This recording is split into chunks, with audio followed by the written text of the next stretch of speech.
Hay personajes históricos de los que podemos decir solamente su nombre de pila y todos sabemos de quién estamos hablando. Si digo Frida, todos sabemos que estoy hablando de Frida Kahlo. Y este rabbit hole va a ser sobre ella. Nacida como Magdalena Frida Carmen Kahlo y Calderón en Coyoacán, en la Ciudad de México, en 1907, es un ícono de la pintura y de la cultura mexicana y latinoamericana. En este video, además de hablar sobre su biografía, tengo ganas de hablar sobre sus cartas de amor que han sobrevivido hasta la actualidad y que han sido recopiladas y publicadas en diversas ediciones. Pero por supuesto que para entender sus cartas, primero tenemos que hablar un poquito de su vida personal y también del contexto histórico que va a ser bastante importante en su obra. Lamentablemente, la vida de Frida estuvo fuertemente marcada por sus problemas de salud. A los 6 años contrajo poliomielitis, lo que se conoce también como polio, una enfermedad viral que afectó principalmente su pierna derecha, dejándola más delgada y débil que su pierna izquierda, con dolor crónico, una leve cojera y problemas de circulación que la acompañaron durante toda su vida. Es decir, que Frida desde muy pequeña batalló con problemas de salud, pero este no va a ser el único suceso importante en relación a su salud que va a sufrir Frida. Lo más trágico y quizá conocido de Frida va a ser el famoso accidente. El 17 de septiembre de 1925, el autobús en el que viajaba con su novio de ese momento, Alejandro Gómez Arias, fue brutalmente chocado por un tranvía en la Ciudad de México.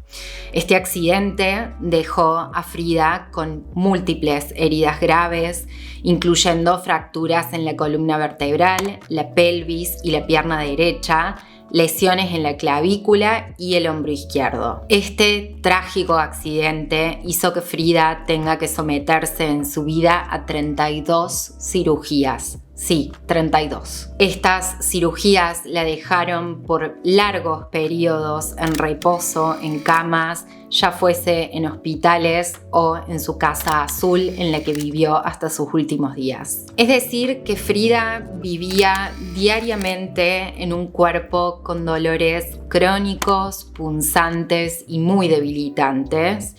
Y aún así, Frida se la vivió. Frida, habiendo nacido en 1907, fue prácticamente hija de la Revolución Mexicana, lo que va a explicar mucho de su obra y de su vida. La Revolución Mexicana no es un único evento con fecha de inicio y fin claras. Fue una sucesión de conflictos armados y muy sangrientos que se inició el 20 de noviembre de 1910, aunque venía gestándose ya, y que para algunos terminó el 5 de febrero de 1917 y otros historiadores ponen su fin recién en la década de los años 30. La gestación de este conflicto se remonta a la dictadura conocida como el Porfiriato. Porfirio Díaz Mori ejerció el poder en el país de manera dictatorial desde 1876 hasta 1911. Durante estos 35 años, México experimentó un crecimiento económico importante, pero el costo social también fue muy grande. Por supuesto que a este costo social lo sufrieron principalmente las clases bajas, la clase trabajadora y los indígenas. Entonces, a comienzos de 1900 comenzaron a gestarse estos distintos movimientos y levantamientos sociales que reflejaban el creciente descontento con el gobierno de Díaz Mori. Y entonces, el 20 de noviembre de 1910, la revolución es convocada por Francisco Madero en lo que se conoce como el Plan de San Luis, para levantarse en contra del gobierno de Porfirio Díaz. En esta fecha sucedieron diversos levantamientos en el norte del país y tras la toma de Ciudad Juárez, a Díaz no le quedó otra que renunciar el 25 de mayo de 1911 y se exilió en Francia. Lo sucedió Francisco León de la Barra como presidente interino, hasta que en 1911 se realizaron nuevas elecciones en las cuales resultó electo Madero. Pero comenzaron a emerger diferencias con otros líderes revolucionarios que provocaron el levantamiento de Emiliano Zapata y Pascual Orozco contra el gobierno maderista. En 1913, un movimiento contrarrevolucionario encabezado por Félix Díaz, Bernardo Reyes y Victoriano Huerta, dio un golpe de Estado. El levantamiento militar, conocido como Decena Trágica, terminó con el asesinato de Madero, su hermano Gustavo y el vicepresidente Pino Suárez. Huerta asumió la presidencia, lo que ocasionó la reacción de varios jefes revolucionarios como Carranza y Francisco Villa, más conocido como Pancho Villa, quienes convocaron al ejército constitucionalista a enfrentarlo. Tras la toma de Zacatecas, Huerta renunció el 15 de julio de 1914 y huyó del país. Ese mismo día, el ejército constitucionalista entró en la Ciudad de México. A partir de ese momento comenzó el distanciamiento entre Carranza y los líderes de la División del Norte, comandada por el general de división Pancho Villa, y del Ejército del Libertador del Sur, Emiliano Zapata, lo que ocasionó que el conflicto se extendiera por 5 años más. Y digamos que el fin de esta revolución tiene, como les dije, sus debates. Para algunos llegaría el 17 de febrero de 1917, cuando en Querétaro comenzó a redactarse la nueva Constitución. Otros determinan que terminó el 1 de diciembre de 1920, después de que Álvaro Obregón asumiera la presidencia, que fue la primera presidencia estable desde que comenzó la revolución. Y para algunos otros, en realidad dicen que la revolución terminaría con el asesinato de Obregón en 1928. En este contexto es que en 1919 se funda oficialmente el Partido Comunista Mexicano, al cual Frida se afiliaría oficialmente en 1928 y mantuvo un fuerte compromiso con las ideas marxistas durante toda su vida. Entonces, Frida, militante, feminista, artista, apasionada, libre, cariñosa, intensa y también muy sufriente. Sobre la obra de Frida hay tantísimo para decir.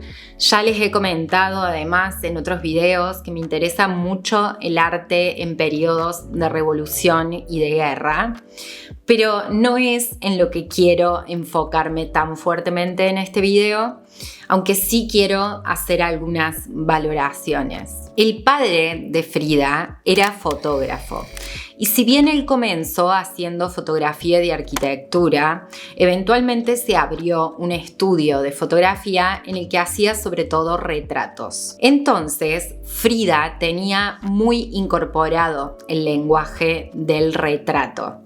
Y esta es una de las grandes particularidades de su obra para la época.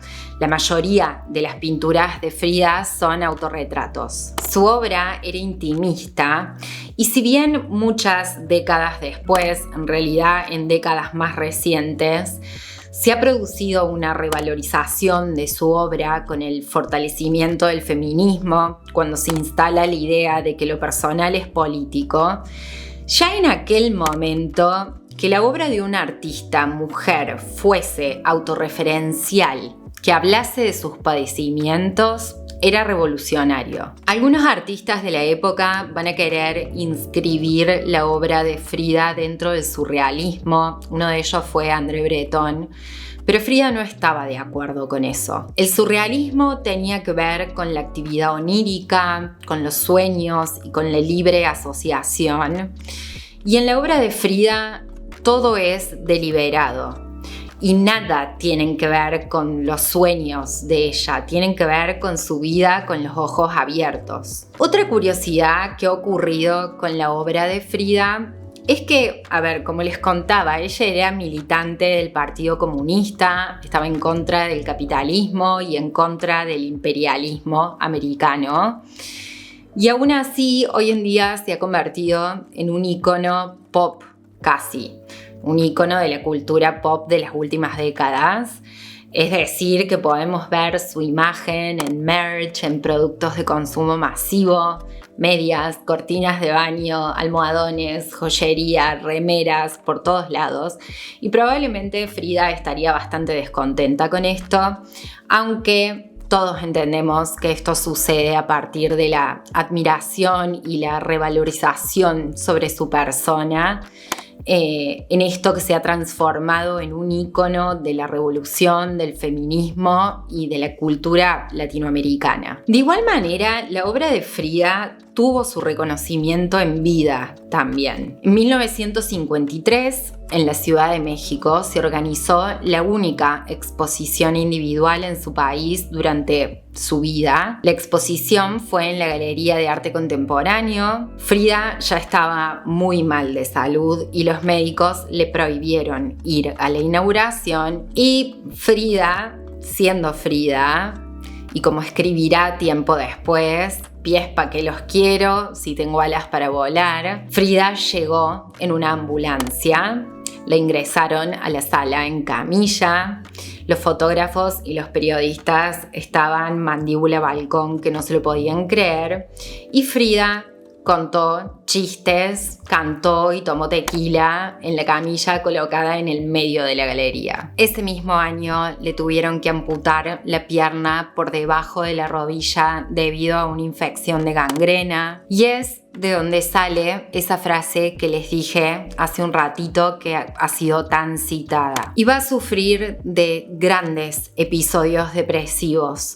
Frida intentó quitarse la vida en numerosas ocasiones.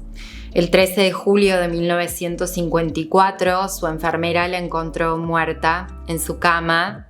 Las causas de muerte oficiales fueron una embolia pulmonar no traumática y una flebitis en un miembro inferior derecho no traumático. A Frida no se le hizo autopsia, lo cual ha despertado especulaciones sobre que en realidad se trató de algo autoinducido.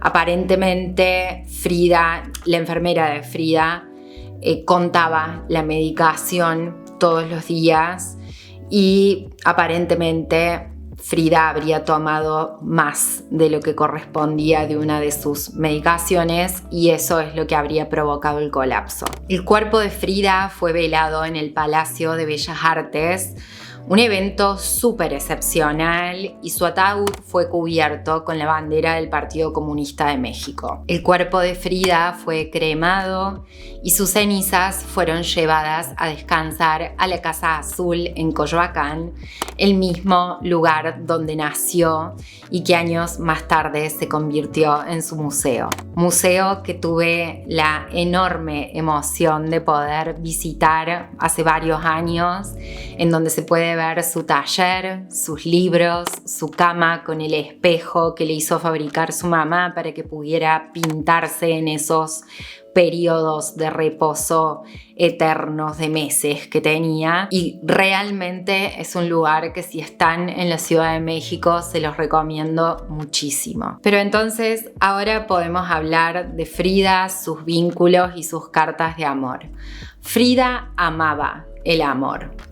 Y Tuvo historias de amor muy intensas, tanto con hombres como con mujeres. De nuevo, Frida era una mujer muy libre y con un corazón abierto al amor. Leer sus cartas me dio la sensación de que ella sentía fascinación por otros seres humanos y que también le tenía miedo al abandono, que quién no, pero leer sus cartas tan francas me estrujó el corazón. Y otra cosa que las hizo súper disfrutables, aunque fuesen un poco duras, es el sentido de humor. Tenía un sentido del humor maravilloso. Frida tenía mucha picardía y eso hace que las cartas sean realmente entrañables. El primer apartado de cartas que figura en el librito, que by the way es una edición de Blume, la voy a poner acá al costadito, que se llama Frida Kahlo, Cartas de Amor, son a su primer gran amor, su primer novio, Alejandro Gómez Arias. Se conocieron estudiando en la Escuela Nacional Preparatoria de México y compartían el compromiso por la militancia estudiantil. Fue viajando con él en el autobús que Frida y él tuvieron ese famoso accidente. En una carta del 25 de diciembre de 1924, es decir, esto fue previo al accidente, le dice: Mi Alex, desde que te vi te amé. ¿Qué dice usted? Como probablemente van a ser varios días que no nos vamos a ver, te voy a suplicar que no te vayas a olvidar de tu mujercita linda, ¿eh? A veces en las noches tengo mucho miedo y yo quisiera que tú estuvieras conmigo para que no me dejaras ser tan miedosa y para que me dijeras que me quieres igual que antes, igual que el otro diciembre, aunque sea yo una cosa fácil, ¿verdad, Alex? Te tienen que ir gustando las cosas fáciles. Yo quisiera ser todavía más fácil, una cosita chiquitita que nada más trajeras en la bolsa siempre, siempre. Alex, escríbeme seguido y aunque no sea cierto, dime que me quieres mucho y que no puedes vivir sin mí. Tu chamaca, escuincla o mujer o lo que tú quieras, Frieda. El sábado te llevaré el suéter y tus libros y muchas violetas porque hay cantidades en la casa. Me parte el alma porque este miedo de Frida a que la olviden, a que se marchen sin más, se repite en sus cartas a lo largo de toda su vida, prácticamente con todas sus parejas. El amor a veces nos vuelve tan vulnerables. Y aunque no podamos expresarlo con la franqueza que lo hace Frida, todos y todas hemos sentido eso en algún momento, creo. Les quiero leer fragmentos de una carta extensa del 13 de octubre de 1925, es decir, esto ya es post-accidente. Frida estaba en el hospital aún. Porque habla de cómo Frida en el peor momento de su vida está preocupada por él, que también había estado en el accidente, y le escribe: Alex de mi vida, tú mejor que nadie sabes todo lo triste que he estado en este cochino hospital, pues te lo has de imaginar y además ya te lo habrán dicho los muchachos. Todos dicen que no sea yo tan desesperada, pero ellos no saben lo que es para mí 3 meses de cama, que es lo que necesito estar, habiendo sido toda mi vida una callejera de marca mayor. Pero ¿qué se le va a hacer? Siquiera no me llevó la pelona, ¿no crees? La pelona es la muerte y a esto me refiero con el sentido de humor de Frida, me parte. Figúrate con qué angustia me habré quedado sin saber cómo estabas tú ese día y al día siguiente, ya que me habían operado, llegaron Salas y Olmedo. Me dio un gusto verlo, sobre todo a Olmedo, como no tienes idea. Les pregunté por ti y me dijeron que era muy doloroso lo que pasó, pero no de gravedad, y no sabes cómo he llorado por ti, mi Alex, al mismo tiempo por mis dolores. Pues te digo que en las primeras curaciones se me ponían las manos como papel y sudaba del dolor de la herida, que me atravesó enteramente de la cadera adelante, por tantito y me quebró para toda la vida o me muero, pero ya todo pasó, ya una me cerró y pronto dice el doctor que me va a cerrar la otra. Le cuenta sobre algunas otras visitas que recibió en el hospital y más abajo sigue, pero daría cualquier cosa porque en lugar de que vinieran todos los de Coyoacán y todo el viejerío que también viene, un día vinieras tú. Yo creo que el día que te vea, Alex, te voy a besar.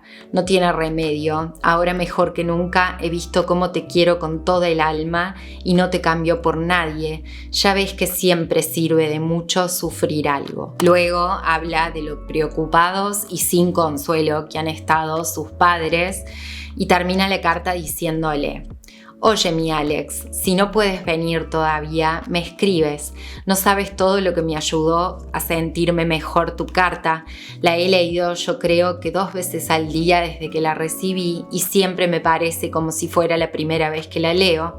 La vida comienza mañana. No puedo ni imaginarme el dolor que debe haber sentido Frida. No solamente físico, sino también justamente por eso, porque ella era una persona muy vital y tener que estar meses postrada en la cama del hospital debe haber sido realmente terrible. Y del apartado de Alejandro quiero leerles una última carta. Ya no estaban juntos, pero se mantenían en correspondencia. En esta carta le cuenta sobre la exposición para la que fue a la inauguración en la Galería Julien Levy en Nueva York y es del 1 de noviembre de 1938. Y dice: Alex, el mero día de mi exposición te quiero platicar, aunque sea este poquito. Todo se arregló a las 1000 maravillas y realmente me cargo una suerte lépera. La manada de aquí me tiene gran cantidad de cariño y son todos de un amable elevado. El prefacio de André Breton no quiso Levy traducirlo y es lo único que me parece un poco apenas, pues tiene un aspecto medio pretenciosón, pero ahora ya ni remedio. ¿A ti qué se te hace? La galería es padre y arreglaron los cuadros muy bien. ¿Viste Vogue? Hay 3 reproducciones, una en color, la que me parece más drepa, padre. También en Life aparecerá algo esta semana. En una colección privada de pintura vi 2 maravillas, un Piero de la Francesca que me parece de lo más dientoncísimo del mundo y un Grequito, el más chiquito que he visto, pero el más suave de todos. Te mandaré reproducciones, escríbeme si te acuerdas de mí algún día, estaría aquí 2 o 3 semanas más, yo te quiero re harto. Esta carta me parece chistosísima y tiernísima, porque Frida va a mantener correspondencias muy amorosas con sus exparejas también.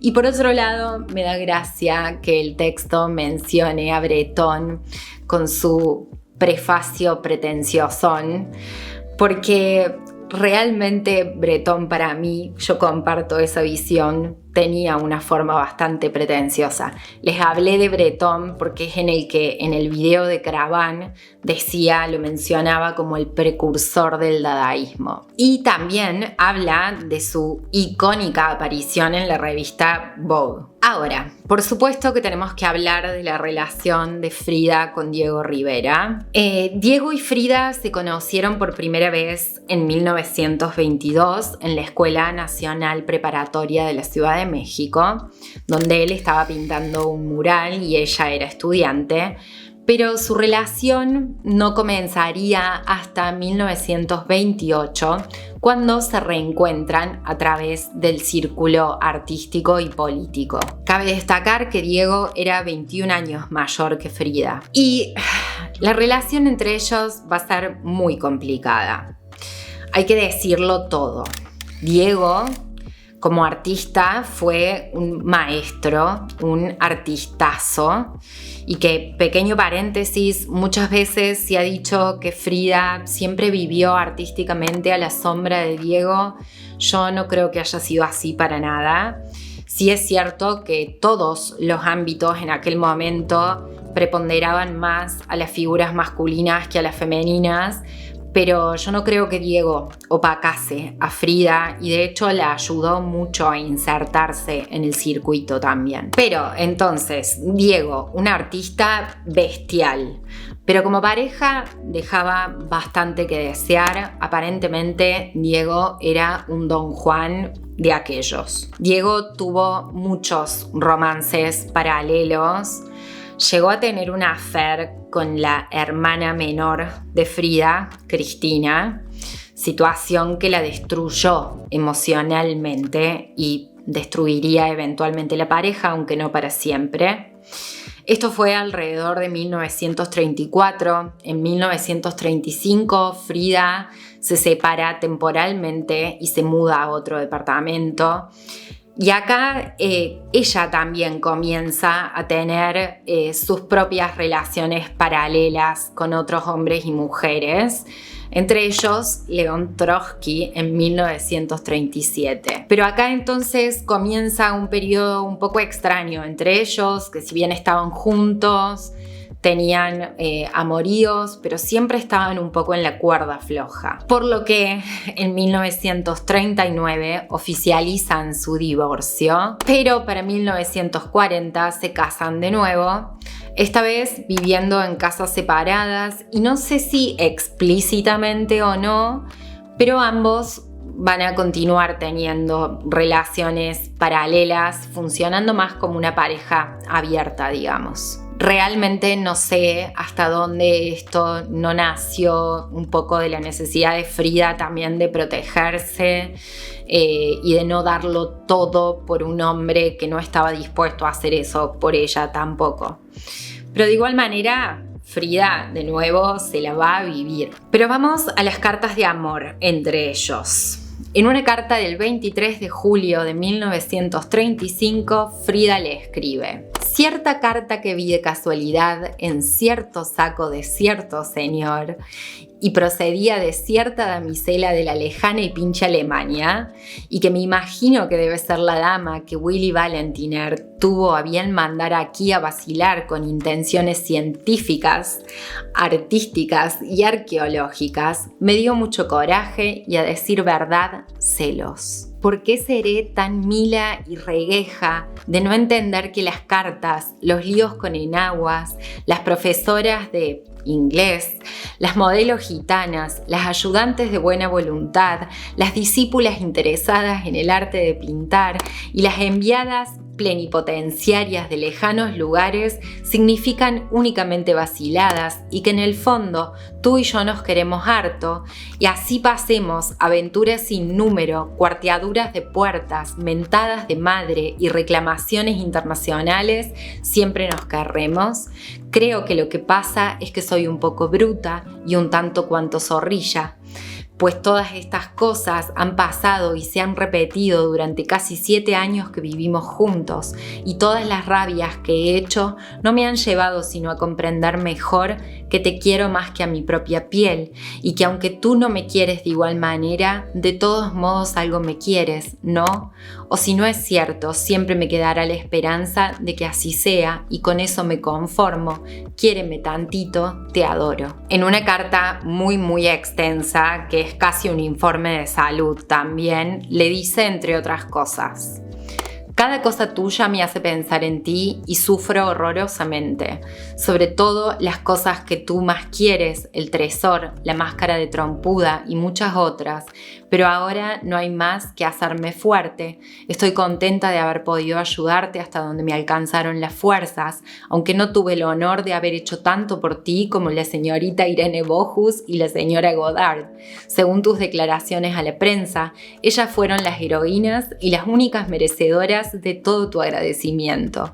No pienses que te digo esto por celos personales ni de gloria, pero solamente quiero recordarte que hay alguien más que merece también tu agradecimiento, sobre todo por no esperar ninguna recompensación periodística ni de otras índoles. Ese es Arturo Aramburu. Aunque no es marido de ninguna estrella mundial, ni posee genios artísticos, pero sí que tiene los huevos puestos en su lugar y ha hecho lo indecible por ayudarte, a ti especialmente, y a Cristina y a mí, que estábamos absolutamente solas. Creo que merece todas las consideraciones. Esa gente como él siempre quedan a obscuras, pero al menos yo sé que valen más que todo el estrellato mundial de arribistas asquerosos, y que todas las jóvenes pintoras de talento sobrenatural, ese talento siempre está en razón directa de la temperatura de sus bajos.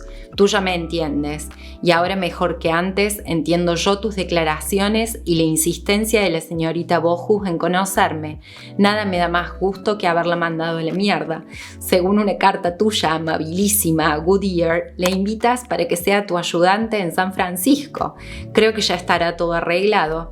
Ojalá y aprenda fresco en sus ratos de ocio, después de montar a caballo por las montañas y dedicarse al deporte de amaestrar babosos. Y bueno, después larga algunos insultos más en la postdata. Hoy diríamos que el vínculo de ellos era una relación tóxica, llena de celos, engaños, la intensidad propia de las relaciones que te mantienen en vilo, de tropiezo en tropiezo, de no saber a dónde estás parado, de reconciliaciones súper apasionadas, de desencuentros de nuevo, y así sin fin. En una carta de 1940 le escribe: Diego, mi amor, no se te olvide que en cuanto acabes el fresco nos juntaremos ya para siempre, sin pleitos ni nada, solamente para querernos mucho.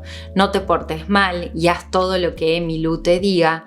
Te adoro más que nunca, tu niña Frida, escríbeme. La relación de ellos, de nuevo, fue muy tumultuosa.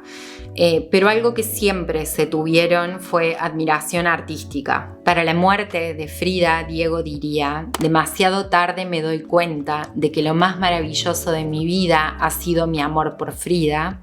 Diego moriría tan solo 3 años después. En el librito hay un apartado muy grande de cartas a Nicholas Murray, un grabador y fotógrafo con quien el periodo más intenso de su vínculo fue entre 1937 y 1938, en ese momento raro entre el vínculo de Frida y Diego, luego de que él la engañara con su hermana. Se dice que Nick hubiese querido tener una relación más seria y estable con Frida, pero aparentemente él sabía que ella nunca dejaría a Diego. De igual manera, aparentemente también, Diego sí sintió celos cuando se enteró del vínculo entre Nick y Frida, y fue lo que habría catalizado el divorcio en 1939. Estaba potente el chisme entre todos estos personajes. En una carta del 16 de febrero de 1939, le escribe desde el hospital y le cuenta que la esposa de Marcel Duchamp le invitó a quedarse unos días tras su salida del hospital para que descanse. Todos los artistas de los que vengo hablando en los últimos videos. Y le escribe: tu carta, mi amor, llegó ayer. Es tan hermosa, tan tierna, que no tengo palabras para expresarte la alegría que sentí. Te adoro, mi amor, créeme. Nunca he querido a nadie de este modo, jamás. Solo Diego está tan cerca de mi corazón como tú. No le dije a Diego ni una palabra sobre estas calamidades de mi enfermedad porque se preocuparía demasiado y creo que en unos días estaré bien de nuevo, así que no es necesario alarmarlo. En otra carta del 13 de octubre de 1939 le dice: Nick querido, no pude escribirte antes, desde que te fuiste mi situación con Diego fue a peor. Hasta que llegó a su fin. Hace 2 semanas pedimos el divorcio. No tengo palabras para decirte cuánto he sufrido y sabiendo cuánto amo a Diego, debes entender que estos problemas nunca terminarán en mi vida. Pero después de la última pelea que tuve con él por teléfono, porque hace casi un mes que no lo veo, entendí que para él es mejor dejarme. Me dijo las peores cosas que te puedas imaginar y los insultos más culeros que jamás esperé de él. En algunas otras cartas se deja entrever que Nick ayudó económicamente a Frida en varias ocasiones, pero realmente también me partieron el alma por él, ese sentimiento de que siempre sería el segundo, que en todas las cartas Frida le mencionaba a Diego en alguna parte. Y por otro lado se transparenta esa discusión que culminó con el divorcio temporal entre Frida y Diego. Por otro lado, Frida tendría también un affair con la también famosísima Chabela Vargas. No hay cartas de Chabela en el librito ni está mencionada, pero googleando encontré una carta que Frida le envía al poeta Carlos Pellicer que dice: hoy conocí a Chabela Vargas, extraordinaria, lesbiana, es más, se me antojó eróticamente. No sé si ella sintió lo que yo, pero creo que es una mujer lo bastante liberal que si me lo pide no dudaría un segundo en desnudarme ante ella. Ella, repito, es erótica. ¿Acaso es un regalo que el cielo me envía? En el año 2002 se estrena la película biográfica Frida, dirigida por Julie Taymor y protagonizada por Salma Hayek. Y en ella aparece Chabela Vargas interpretando el tema tradicional La Llorona y Paloma Negra, ambos temas dedicados a Frida. Chabela diría sobre conocer a Frida: fue un deslumbramiento al verle la cara, los ojos. Pensé que no era un ser de este mundo. Sus cejas juntas eran una golondrina en pleno vuelo. Sin tener todavía la madurez de la mujer en mí, pues era muy niña, presentí que podía amar a ese ser con el amor más entregado del mundo, el amor más atado del mundo. Se dice que Chabela también dejó a Frida por no soportar el amor que tenía Frida por Diego. Igual Chabela también hizo sus picardias. Hay más cartas aún en el librito a Ignacio Aguirre, a Georgia O'Keeffe, con quien no se sabe si tuvieron un vínculo amoroso, si solo fue una amistad muy profunda, porque también ambas eran mujeres en el arte y en relaciones un poco complicadas. Pero quiero cerrar con una carta que le envía a Josep Bartolí, un artista catalán que vivió entre México y Estados Unidos allá por la década de 1940. Y en una carta del 20 de octubre de 1946 le escribe: Mi Bartolí, mi rojo, no sé escribir cartas de amor, pero quería decirte que todo mi ser se abrió para ti. Desde que me enamoré de ti todo se transforma y se llena de belleza. Quiero regalarte los colores más bonitos, quiero besarte. Quiero que nuestros mundos soñados sean uno. Quisiera ver con tus ojos, oír con tus oídos, sentir con tu piel, besar con tu boca, para verte desde abajo, ser la sombra que nace de las plantas de tus pies y se extiende por el suelo que pisas.